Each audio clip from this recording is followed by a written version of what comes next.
I felt like I stepped into a portal to the world of Tara in this conversation.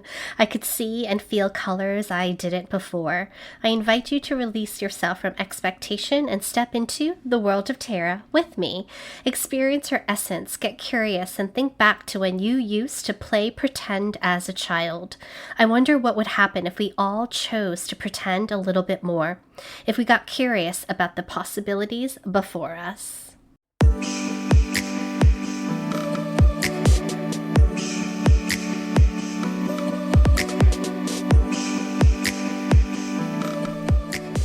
Welcome to the Devoted Way podcast, all about magic and miracles from me, Sora Schilling. It's time to hone in on your intuition, become masterful at energy work, and live life based on your design, your unique blueprint encoded with stardust from the ethereal realm and from those that have come before you. You know what to do and how to be, so trust in yourself.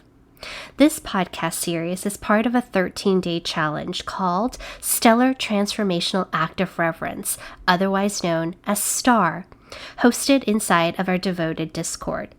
In each episode, I will randomly announce a keyword that you can use to earn points and win amazing prizes during the challenge. Stay tuned until the end of the episode for more information.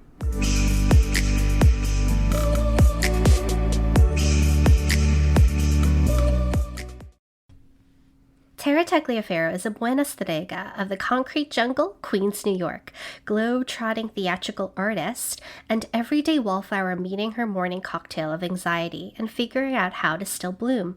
She's the founder and lead facilitator of the Circlehood, a sacred space for practicing sisterhood and scenery, aka our empathic sorcery, collective untethering, and anti-racism resilience through virtual guided circles, sisterhood membership, and book clubs. Her podcast, Down the Yellow Brick Pod, with her co-host Emily K. Schrader, preserves and peels back the curtain on the wonderful world of Oz as a rich fantasy intersection for multi-generational connection and spiritual relevance. Hello and welcome, Tara. Hi, Sora. Thank you for having me. Oh, I'm so excited. Giddy as anything. I mean, I have no doubt that we'll be laughing for a lot of this. Agreed. I mean, come on, Sora. It's so true. All right, so we're going to start right off of the bat, and I would love for you to describe who little Tara was. Oh, wow. Okay, what a great question. Okay, so little Tara was maybe perceived by others as a weird wallflower, but in her own imagination had so much brewing at all times. And like I would say to the point of overactive where she didn't know what to do with it. But she talked to plants, she talked to stuffed animals, she watched old musicals to the point where I was a huge Shirley Temple child growing up, and my Nana and I used to watch together. That was like a really beautiful point of connection for us. That I thought Shirley Temple was my contemporary. Like no clue that she wasn't my age in the early 90s. I didn't know she was my grandmother's age. So I mean, this describes so much for me as like everyone else was like Power Rangers. And I was like, Rebecca of Sunnybrook Farm for Halloween, all of it. So very much an old soul from the start. I mean, the fact that you can say Shirley Temple and Power Rangers in the same sentence, I think is pretty amazing. Though I love the Power Rangers, that wasn't my thing. Absolutely. So, okay. Speaking of you as a young child, let's talk about how that may also resonate with you now. So, though right now we're in the pandemic, so you may not be going around talking to strangers, tell me a little bit about what it looks like for you when it comes to speaking to others, to, getting to know strangers. Like, what does this mean to you in this day and age? Wow. I never really thought about this until recently as like I'm always getting to know strangers as acting is like my primary vehicle of work. So I'm constantly entering like new spaces where it's like, oh, you're playing my best friend. I just met you. So let's figure out how we're going to get from we are strangers to making a believable relationship happen in this pretend environment. But to do that, it kind of asks you to do that for real within the rehearsal environment, whatever it might be. So this is kind of my bread and butter, is going from stranger to like a soul sibling pretty quickly. So I guess like for me, I'm always leading with laughter. Like, where can I find the spot we can just laugh right away? Like, that always allows me to relax. I guess that's what I look for, is like, how can I relax this person? If I get to a place where we can openly laugh, then it's anyone's bet where this can go, because we'll probably just feel more comfortable asking questions. But yeah, I feel like that now, meeting strangers, which happens still within like the Zoom now sphere of things in this pandemic time. And as another part of my work, I hold sisterhood space. We have new women entering on occasion. And it's always very exciting just to hear, why are you here? Like, I think that's always a great place to start. Like, what is your expectation of this space? Or like, what do you want hope unfurls for you? I just love seeing something that's on the inside of someone, that like quickly, like that's the, and I could see that. I'm like, oh, cool, cool, cool. And I could see where I'm also feeling the same way, or have felt the same way, or, ooh, that's interesting, I've never felt that before. All that stuff, I think, is just the magic of community and connection. I think you do connections so well, like really well. There's something that you shared before, and I don't know, it feels really juicy. So you said the word pretend, and I Mm-hmm. haven't used that word in a really long time. I've used the word imagination, I've used, visualization, but pretend. And I actually love it because I think there's such goodness in that. Pretend to me reminds me of when I was little versus as an adult. And so I'm wondering, what you think of pretend, what's the medicine there, and how do we come back to that place of using that as a vehicle for some really great internal work on uncovering ourselves better? Because we think of pretend, I'm using air quotes, as we're not being our quote authentic self, but actually I wonder if pretending helps us get to a better understanding of self. So talk to me, tell me. Oh my God, what a great question. Well, I think what you just said is it. Like, pretending is the bridge to that next level of what we want to step into, right? It's not ever going to feel great right away. Like, I think if we're taking on a new identity in any flavor of what that might be, the shoe usually hurts a little when you slide it on, right? Or like, it's just like, oh, that's not the right fit. So there's maybe some pretending that has to go on, like the classic fake it till you make it, especially when it's a new belief system. So yeah, I feel like pretending is showing up right now, like for me, in what's beyond this pandemic time. I think we have to play pretend a little bit, like of what that looks like, and then hope that can maybe open a bridge, like we were saying, to like, okay, now how do we actually make this in so many ways? Like, I specifically am thinking too about like the kind of world I want to live in, that's an equitable world. So that's going to take some pretending, I think, first, of like, and I think pretending can be medicine for um pretending can be medicine for discomfort not getting in the way, and not having to like, bypass it, but just being like, okay, I feel uncomfortable in this moment, but I'm happy to be here for the future me, who needs this to happen so I can move to the next level of my growth and my community's growth, whatever it might be. But yeah, I don't think things come naturally to, not all skills or not all experiences come naturally. And pretend is such a beautiful way of inviting in empathy, I think, for that too. That's a big part of it, because it allows you to maybe see through a perspective you normally wouldn't, I mean, that's why I'm an actor. I did not have a voice. Like as a kid, I was very shy, and getting to say really confident things as somebody else was like all these eureka moments going off in my brain. Well, if this person can say this, maybe I can. Like all this stuff, just like, gently nudging this little girl who was like, I literally would well up with tears anytime I'd be called on in school, like when I didn't want to talk, like stuff like that. Like would just start to like gently start nudging me a little bit forward. So it is packed full of medicine, and as always has a shadow side too. We don't want to like over abuse the fake it till you make it. That will lose the layer of authenticity I think that comes with it. But I think there's like white lies, like there's a healthy pretend that has so many possibilities within it. I agree, right? Like it's almost a nuanced level of dreaming in a way that Mm-hmm. feels either somewhat layered with like inner child's curiosity, with also this layer of um, what I think is acting, like this place where you have permission to kind of just go with it and see what happens. So you said something about how you, when you were a child, and I resonate with this, where it was really sometimes uncomfortable and you would well up, and when you were asked to speak. And I know that there are probably community members right now out there that feel that way as an adult, whether Mm-hmm. it's because they're stepping into a new career or business, or they have an understanding that they want to talk about something out in the world because they see injustice happening and they're ready to actually claim responsibility and say something, whatever it is.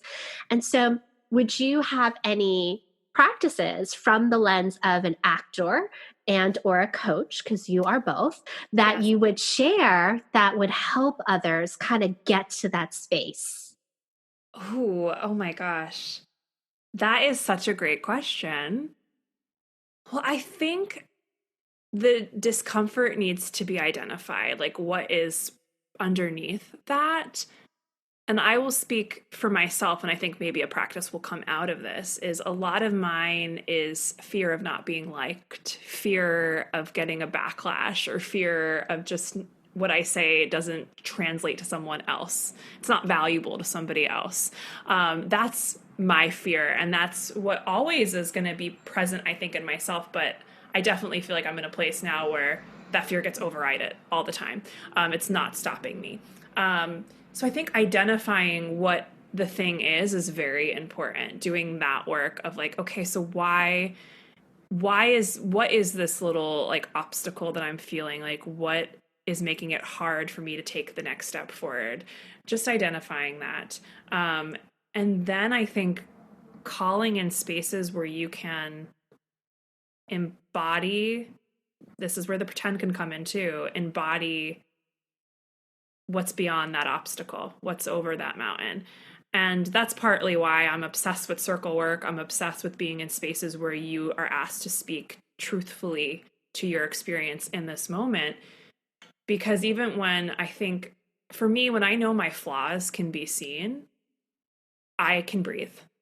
Like I could just breathe. Um, so knowing that I don't have to like maybe erase those two, like having those spaces that see where I'm trying to go and know where I'm trying to go. So it's like kind of like for me, it's community journeys are everything. So I think that's it too, establishing the environment you want to like practice in. Like you have to practice. It's not just going to happen within you. That it's both. So identifying and then finding like which way you want to practice this, I think is so important. Totally. Okay, so who was your favorite character to play when you were younger, and who is a favorite character that you've played now that you are a bit older? Okay. So when I was younger, there's so much. I definitely pretended to be Mary Lennox from The Secret Garden way too much. I would ask my parents, like, why don't I have a staircase to my bed? Like, I thought that was the coolest thing in the world that she had a staircase to her bed. Will say, though, I always talk about this. It comes up on my podcast that I have where we unpack The Wizard of Oz. so many of the young girls I was obsessed with as a child were all orphans. And I was like, do I have to be an orphan to have a story? Like, I literally thought that as a kid, which is a Actually, that's very wild. true. Yes, during our age group. Yeah.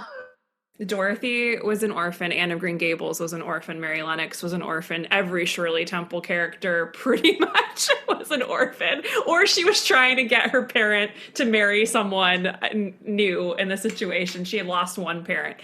Always was a thing. So I was like, do I have to have this like saga to have a story? Like, I honestly thought that as a kid, which is very funny. But Mary Lennox, I was obsessed with like secrets, like finding things, finding treasures. Like the fact that she just found a key and then found this garden, I was like, that is just, I want that for myself. So I used to pretend to be her a lot in my own play. And then now, like as an actor, I definitely love time traveling. There is something that comes over me that I can't quite explain when I play someone from like the 60s or 50s. Um, Definitely a time period where, I mean, especially this last show that I just did, was set in the 1960s. It's a major satire on office culture, called How to Succeed in Business Without Really Trying, that is written so well. But the sexism is very, very much there, but it's meant to be there. Like, it's like, this is really what it's like, and the women are secretly the smartest characters in this musical. It won the Pulitzer back in like 1961 or 62. Can't remember the year. It's a really, really smart piece.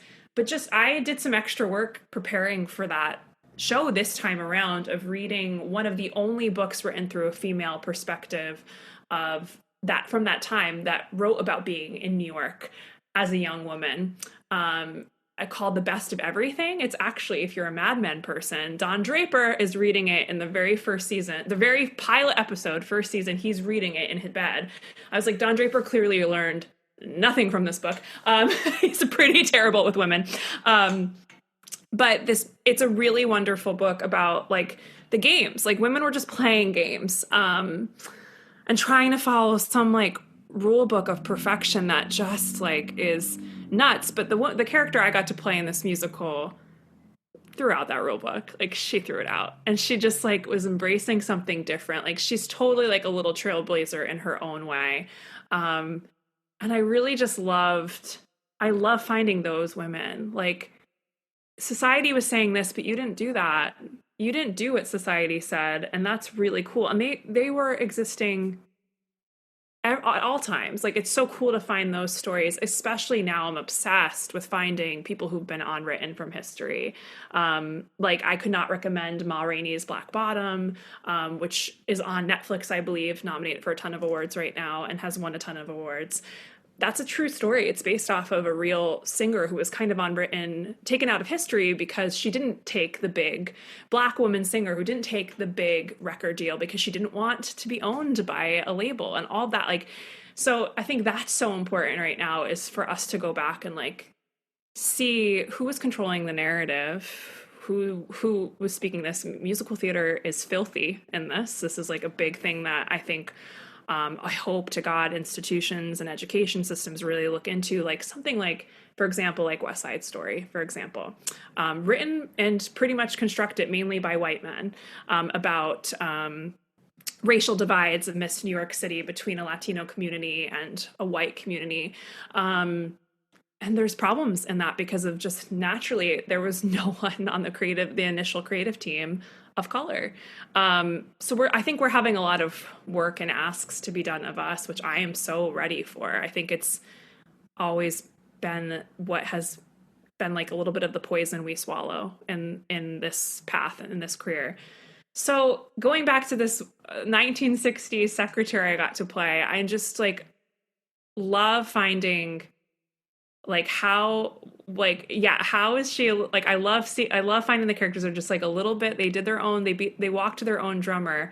And also I love to bring in, I'm an anxious person. I always connect to a character by looking to see where their anxiety is, because that's my in. If I could find their, like, where would their anxiety live, I can bring myself to the role, because that's just a natural part of who I am, for better and for worse. It's my like bubbling energy that I sometimes it works as a detriment, and sometimes it's my butterflies that just, really bring some magic because I'm vulnerable, because it's there.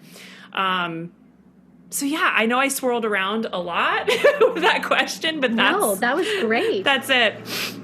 I think there was such a really juicy piece in there around your way into a character is based on something that you know so deeply, but not that you know from your mind, right? Because, you're eloquent, you read, like you know much, but it's not that. But it comes from a very personal experience that's part of your energy and your emotion, and that others or yourself might have seen it as a negative quality, but actually it helps you deeply create empathy and a better understanding and connection to other people, but also roles within your industry.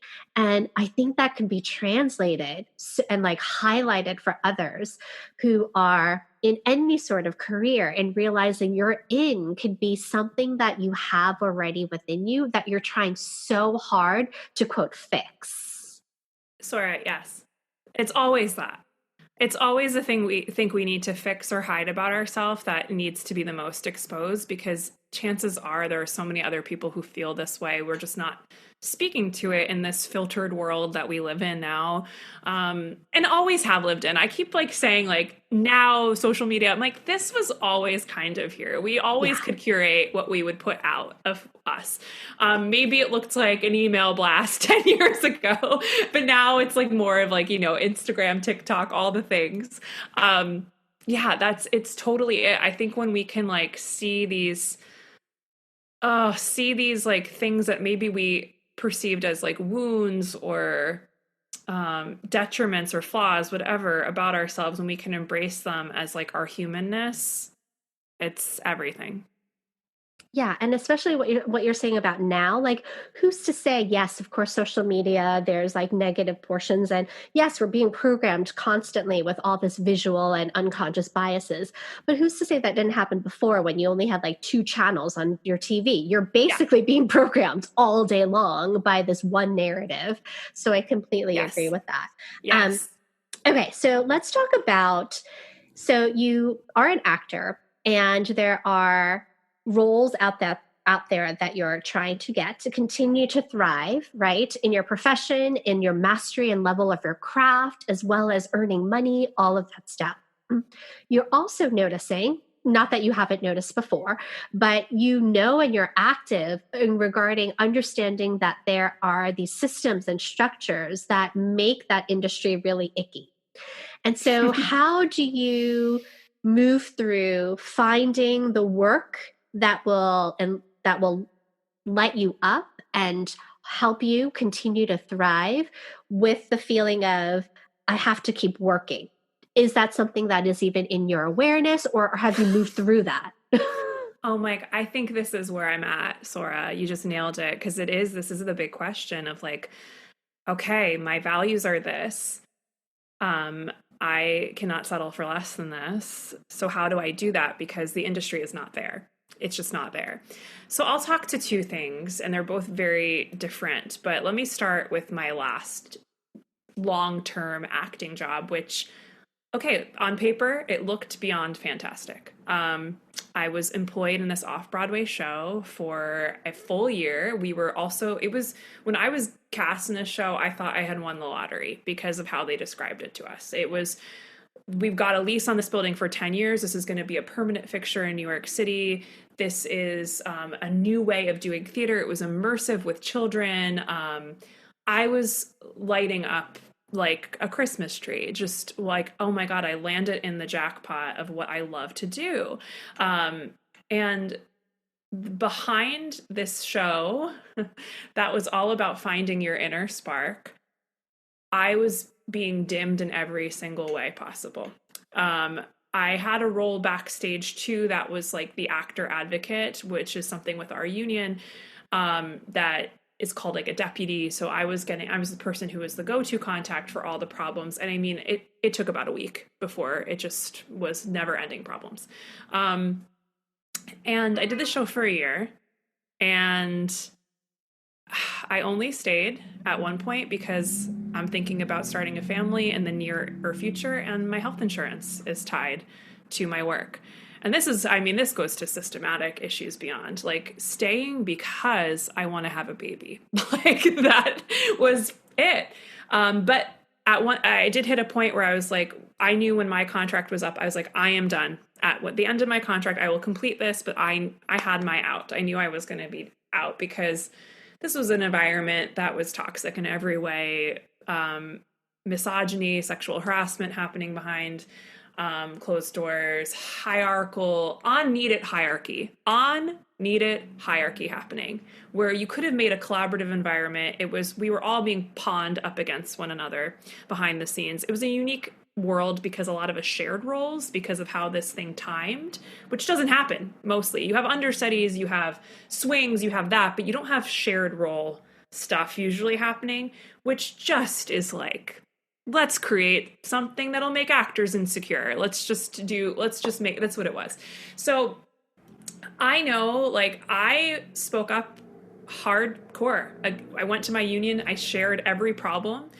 And Sora, like, I had to not do it anymore because my mental health was depleted. I was exhausted. I didn't have a lot of support from anyone else within the company who wanted to speak out because we knew we didn't have money. We were at the lowest level. So like and this was pre-pandemic, right before the pandemic, right before. So that was I called it like my exhaustive Mount Everest. Like, and at the meantime, I'm trying to get more work, get new work. I couldn't deal with all of it. Like, it was too much on me. And like, my husband was like, you have to let some of this go. And I was like, it just sucks because no one's being held accountable. Like, it just sucks. But I didn't know how to continue forward and not lose my sanity. And then with this pandemic, everything's stopping, halting, especially for actors. We have completely halted. If you are in unions as a stage actor, there is nothing happening right now. For not good, like, there should be things happening, but there isn't. And we already are in a union that like 10%, I think, of employees are working in normal times. So hold that for a second. And now go to the pandemic where like just no one's working. So it's like some awful percentage. So having the exhaustive Everest of what it means to take on a career in this industry gone, and then now look at like all the things that are just like out against us. And I'm speaking from the place of a white woman. Like, I'm speaking from a place that is not at the most marginalized in this industry. And I acknowledge that. And that was a part of my problem with the show that I had done. There were Black women in my cast that were having it much worse. And it just, holding all of this, I didn't know what to do. Like, it just was like problems that didn't have solutions. And we all got to, I think as an industry, a lot of us have really looked at this exhaustive Mount Everest now that is like systematic racism, white supremacy, and how it affects our industry specifically. And that it requires like, there's no finish line. Like, there's no finish line with it. And it requires so much from us. So this is the only thing about this pandemic I'm really grateful for. I don't think we would have been able to look at this without this hardcore pause in this way. So knowing that, I know shows like, for me, like this show was called Pips Island. Let me just speak it out because I have no shame about it. It's like I try to hide. Who cares? Like, this is part of my story, part of my journey. The show is called Pips Island. I have no regrets about doing the show. It definitely beat me down as a human, but I think to make me stronger for the next thing that I do. So I definitely know things now about what I need in a work environment. Like, I need to know the work environment is healthy. I need to know it is equitable, or I can't do it. Like, I'll pull myself from the project. It doesn't matter. Like, if my mental health is sacrificed and my community's mental health is sacrificed, that dollar isn't anything. Like, it just isn't anything. And then my other part that I'll just share briefly is I think it's cool to find like, what do I feel responsible for in this? And I'm a golden age girl. Like, I love the music of the 50s, 40s, like 60s when musical theater was booming. I do acknowledge that what is wild about the time that I loved is a very much like a time in US history, especially, where there was a lot that just was going on that was not documented in musical theater. I hope that changes big time. Like, it was more like, look at all these happy people living their happy lives. And like, meanwhile, our country is having crumbling issues that we just were not dealing with. But I will say the music from this time is almost incomparable. It's just unbelievable scores. So something I feel very responsible for is how to make older musicals live on, like, and acknowledge their problematic pasts, fix the shit that is just downright racist, like, clean that up, omit, do whatever we need to do so there's parts of it that can live on. And I specifically do this with The Wizard of Oz. This is one of my favorite stories growing up. And I have a co-host of a podcast that we have made it our mission to be. A lot of historians for Oz will call themselves the royal historians of Oz, but we're the royal revisionists. We're going to hold this and preserve this history for new generations because it's one of the only fantasy land books where every single human right now who's alive did not know a world before Wizard of Oz. It's just been around for that long. It's that embedded in our pop culture. So look at that, like, amazing connection point to all generations, all people, and it's super cool for that reason. But we want to hold also the stains of this story and how it needs to keep adapting and growing if it's going to keep staying in our culture moving forward in an inclusive way, which it's definitely not always done.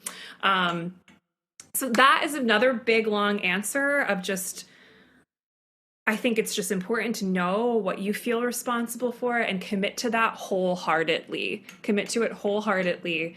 And if it's a niche, go for it. Like, it'll transcend into something bigger.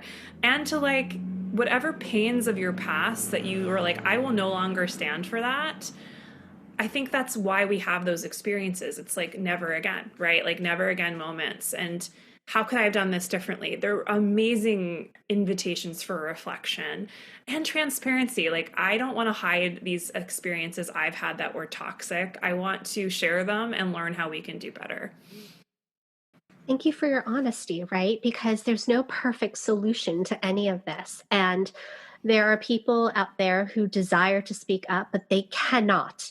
They have to, either because they want to have a family, or they're feeding their family, or they're sick and they need their health insurance, or, whatever the deal is. And they are breaking inside, but they cannot do anything at that very moment.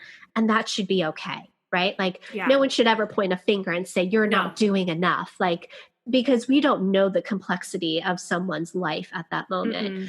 And what you're saying is, if there's an opportunity where something can shift, you can take that experience and learn from it, and then see if you can call in a different opportunity or have a better awareness of how to take care of yourself in your mental and emotional state. Know if there's any other organizations or places you can work for or go to, and then see where you can take a stand. And you're right, at least the pandemic has created space for all of us to stop and just reevaluate.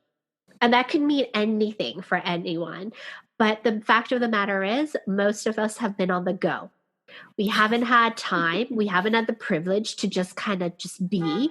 And the fact that it was forced upon us means that we were able to kind of like reset.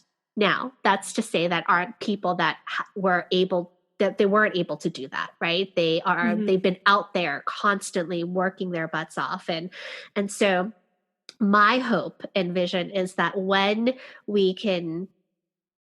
things shift into a place of not normalcy, but whatever the new norm is, that we give space and we give those spaces for those people who didn't have that time. just the way you are with your circles, right? So all those who've been out there since the day that COVID hit, and they've been out there every day working, that we give them the space to be able to heal and address whatever has happened within themselves and give them their space and time.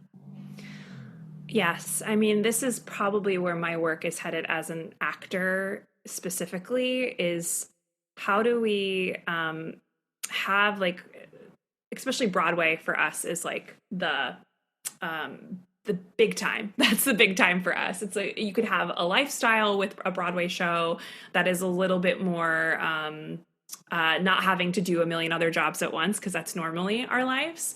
And how do we like now see the people who have platforms in the on the Broadway level, and now like holds each other's hands, right? Like it shouldn't matter. Like I really want to dismantle the hierarchy that's within our industry and see one another as human beings first. Human beings, not like credits, not that's the kind of stuff we get really caught up in, is like, well, who have you worked with? Like all that stuff, which of course, like, and like it does matter, and it could be really exciting, and it does, like, it just, you know, it's exciting to hear what someone has done with their past, but it shouldn't be everything. So that's definitely something I want to bring. I want to bring Circle more to my industry, because I think it can heal some of these problems that we face. It's a joy to hear that, you know, there's these areas of interest for you, including all that you love about music and Broadway from the 50s, 60s, 40s, 50s, 60s. And then also, you may like the Very 70s important. too, but yes. And also that you have this deep passion of making sure that stories are heard, those that have been erased, and also addressing the problems that certain stories have and how to now revise them so that they come to a better awareness of current situations and how people are currently wanting to really truthfully and honestly see life through even past experiences. And so I wonder for you, you know, if there are people out there right now being like, how did Tara get from that to this? Like, how did she go from saying yes to being an actor and being on Broadway to now saying, okay, I see all the problems in this area, and these are the particular areas I would like to address. This is the thing that I know I can make impact with. There are people out there that are like, I don't even know where to begin. So what would you say to them? Oh, yeah. I mean, I think I've been that person. I think first, like, is to know what you can handle right now. Like, what is that? I love the words energy audit. It's like something I'm always like, what can I do right now? And that's going to always be shifting. And I think that flexibility to like, know this can always be shifting, because sometimes it has to be like, I mean, it should always be you first, but sometimes it really needs to be you first. That has to be the thing. And I think that's the place to start. So I will say that, be with you first, because if the panic button is being pressed that you don't know where to start, that's usually an indication to come back to yourself. And then when you come back, after you feel good with coming back to yourself, I think the point up to the systems that are why we do what we do is really great to start looking at, like, well, what system do I feel like I'm keep like smacking my head against? So how do I start tearing down that wall that's there with that? And you'll find other people who are doing that work. It's never alone thing. And for me, like Wizard of Oz, for example, doesn't feel like work. It just doesn't feel like work. It's just so fun. Because everybody has some weird connection to Wizard of Oz, even if it's like, I've never seen the movie. If you are someone who's never seen the movie, I know who you are. Like, I get like a sense of like, oh, okay, they're just going to ignore this pop culture movie. And that means something too, because then they have their own like ideas of what they think Wizard of Oz is. So it's so exciting to me in that way. And also just like peeling back, I mean, this is the metaphor from Wizard of Oz, peeling behind the curtain, right? Of What didn't I see before that I can now see? I mean, Wizard of Oz is just incredible. Emerald City in the book, for it to be emerald, you have to wear glasses. And that's not the case in the movie, so this gets forgotten. And this is why it's really important always to go back to like source, because there's usually something in that source that you're like, whoa. And that's crazy to me because I was like, this year, like rooting back into my love for Wizard of Oz was a big part of this year for me. And also like taking off my green goggles was a big part of this year for me. Like, where was I seeing a comforting narrative where there should not have been a comforting narrative, or just choosing to, not to direct my vision. And turns out there's a lot of places. So it just like using that world doesn't feel like work to me. So I think that's another part of it. Like the thing that you're just like, I feel so seen in this. This is my element. Like, do whatever you can to just nurture whatever that is, because it'll just blow up into other parts of your life in unexpected ways. And then magic, that's where magic comes into. It's so true that it then comes in unexpected ways. If you can Yeah. tap into just even one little area of joy and delight, it could really help soothe other areas. And it brings, you're right, so much magic. As we're ending our year and during this time, it's such a beautiful time to send blessings, right? To send some blessings to everyone so that they can tap more into their magic.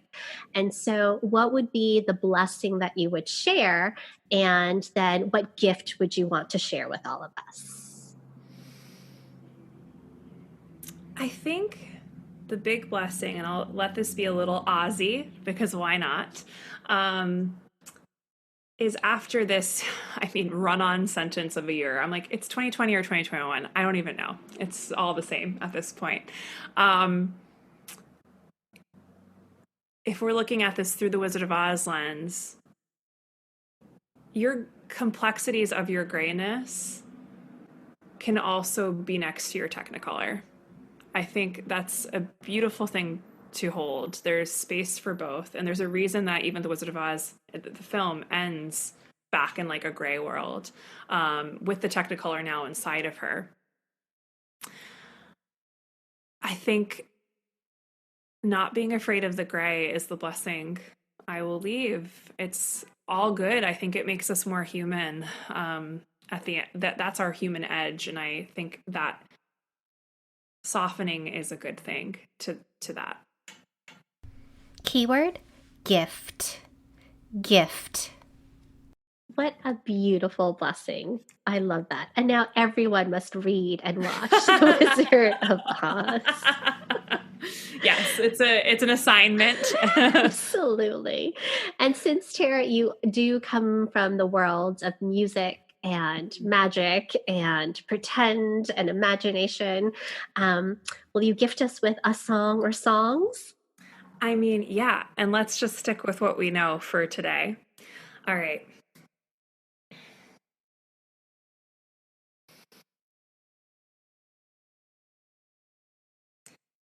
Someday I'll wish upon a star and wake up where the clouds are far behind me, where troubles melt like lemon drops away above the chimney tops. That's where you'll find me, somewhere over the rainbow. Bluebirds fly, birds fly over the rainbow. Why, then, oh, why can't I? If happy little bluebirds fly beyond the rainbow, Why, oh, why can't I?